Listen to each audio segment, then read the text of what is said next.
Hi guys, so I'm finally back onto YouTube after like 4 months or something. I've been gone since February. So this is going to be a very special video because this is my 50,000 subscriber special. So I just want to say thank you for 50,000 subscribers. So previously I had a vote for what you guys wanted me to do. So in the end, the option how to start your own K-pop dance channel was the winner. But because I am so nice and I love helping you guys, I'm going to combine 3 different options into one video. How to learn K-pop dances. I'm going to explain what mirrored and non-mirrored means. And I'm also going to tell you guys and give you guys some tips on how to start your own dance cover channel. Okay, so as you can tell, this video is going to be kind of long. I'm going to try and make it as short as possible. Okay, so now I'm going to be explaining what mirrored means and what non-mirrored means. So this is my brother and he's just going to be helping me demonstrate some things. So yeah, mirrored just means when the video is like this and then flipped over. Okay, so let me show you an example. This right here, this is my right hand, okay? Now when you guys are watching this, it's going to look like it's my left hand to you, but this is actually my right hand. And if I flip the video, which I'm going to do now, I flipped it, this is my right hand. Because if you mirror what I'm doing, you'll know that this is my right hand. So you're going to have some dance tutorials like the ones that I've made where there's a camera behind somebody and they're facing the mirror, okay? So the reason why they're doing this is because when you're in a dance class, the students here stand behind the teacher, and if you raise your right hand and I raise my right hand, this is the exact same thing, okay? So there's a reason why the students stand behind the teacher and not in front of the teacher. Because if students were to learn in front of the teacher, if you put your right hand up, okay, and I mirror what he's doing, so I put my left hand up. If I stand here, we're doing something different. I have my left hand up and he has his right hand up, okay? So that's why you have some videos where the camera is placed behind this person here, okay? So this is non-mirrored. If I'm filming a tutorial where it's me facing the front, the video needs to be flipped so that you're using the right arm that I'm talking about. However, if I'm doing a video where it's my back, the video doesn't need to be mirrored because it's like you're standing behind me anyway. So I'm going to start with how to actually learn K-pop dances just by looking at a dance practice. Okay, so the very first thing that you need to do is you need to find a style that you like and that you're comfortable with. So this basically means you choose whether you want to do a boy group style or a girl group style. Now within girl groups and boy groups there are different concepts. So if you're a complete beginner, if you want to do girl group dances, I would recommend EXID, Sister, A-Pink. AOA also have very easy dances. Girl groups that have more advanced choreographies are like Girls' Generation, Blackpink, G-Friend and Red Velvet. If you're going to go into boy groups, if you want an easy choreography, Big Bang have very easy choreographies, and Icon. If you want harder dances, 17. Have you seen their choreographies? Yeah, they're very difficult. Okay, so the second step is to find a dance to do. So you need to find something that you're physically capable of doing, and you also need to find something that you will enjoy. You don't really want to force yourself to do a dance. Okay, so once you found a style and a dance to do, you need to find a visual. So what I mean by this is you need to find a video of the dance that you can learn off. Okay, so the number one thing you need to do is find a mirrored, make sure it's mirrored, dance video.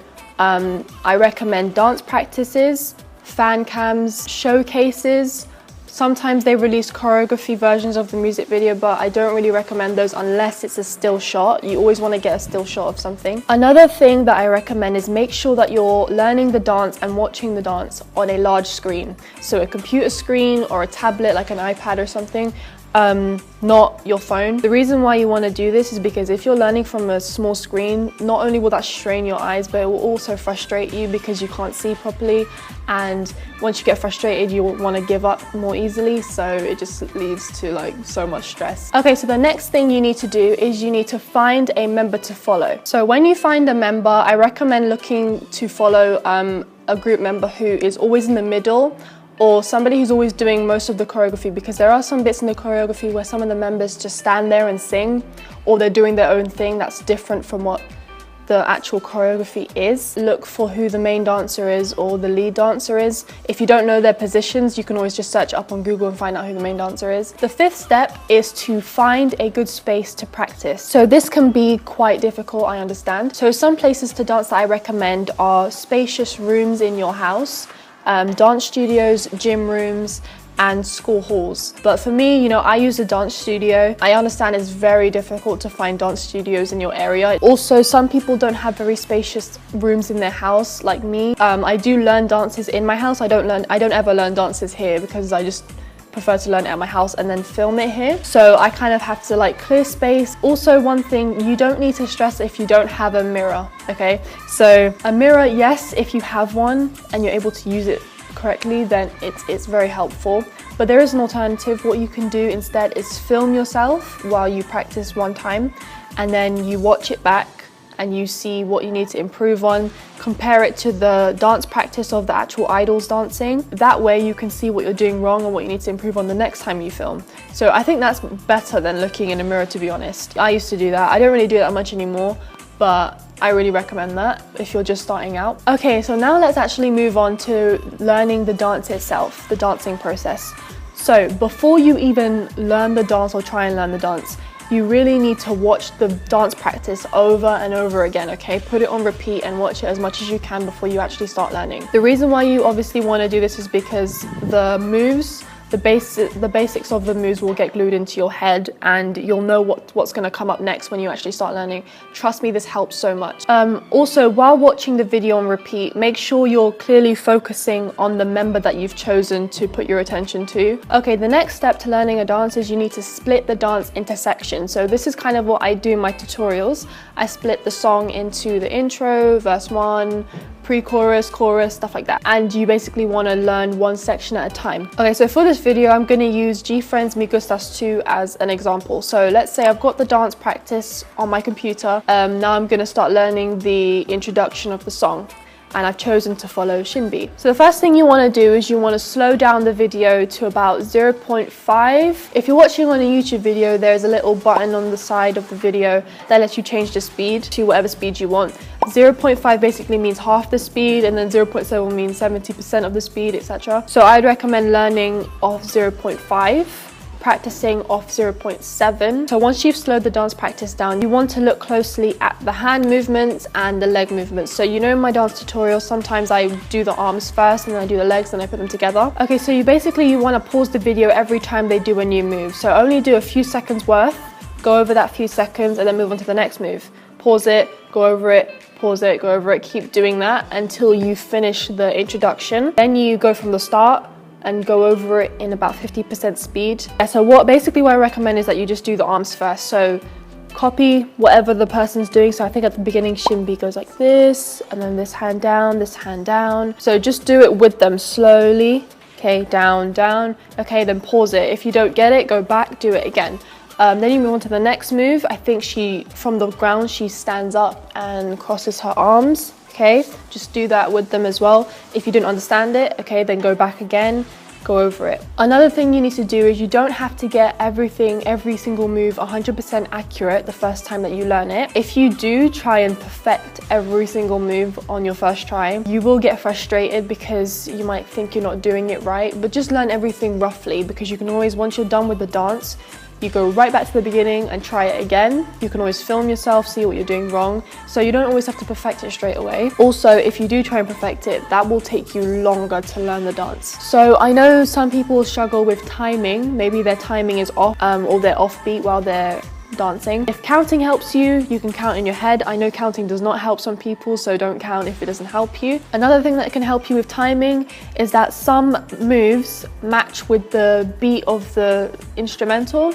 So maybe you'll hear a drum and there'll be a move in the dance that goes with the drum. That's how you get the timing right. Also, some moves match with what the singers are saying in their lyrics. Okay, so once you finish the entire introduction, go back to the introduction and go over it again.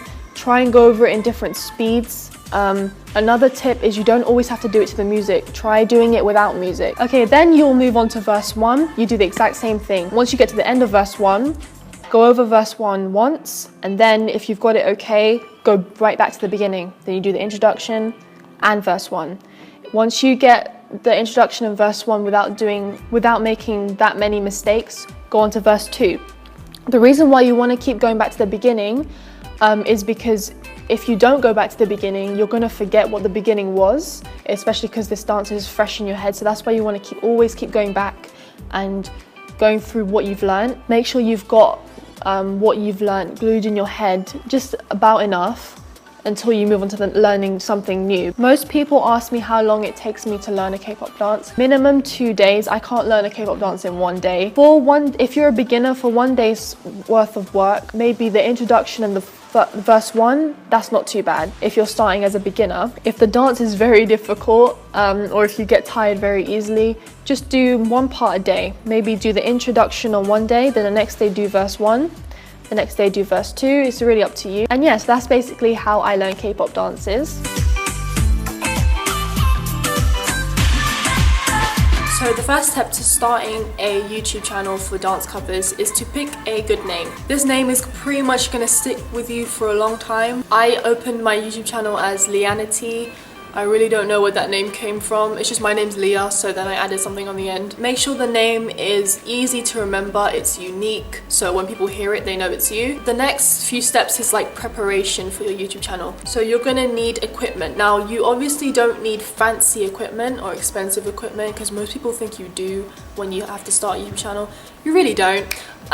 My camera is a Sony, I don't even know what it's called, a Sony Handycam something, I don't know. It wasn't that expensive. I have a tripod that also wasn't that expensive. The next step is to find a place to dance, which I mentioned in my other part of the video. So again, for filming, I wouldn't recommend filming in your house unless you have like a gym kind of room in your house, or like a big room with good lighting when that's empty and there's no furniture anywhere. So dance studios is a good place to film.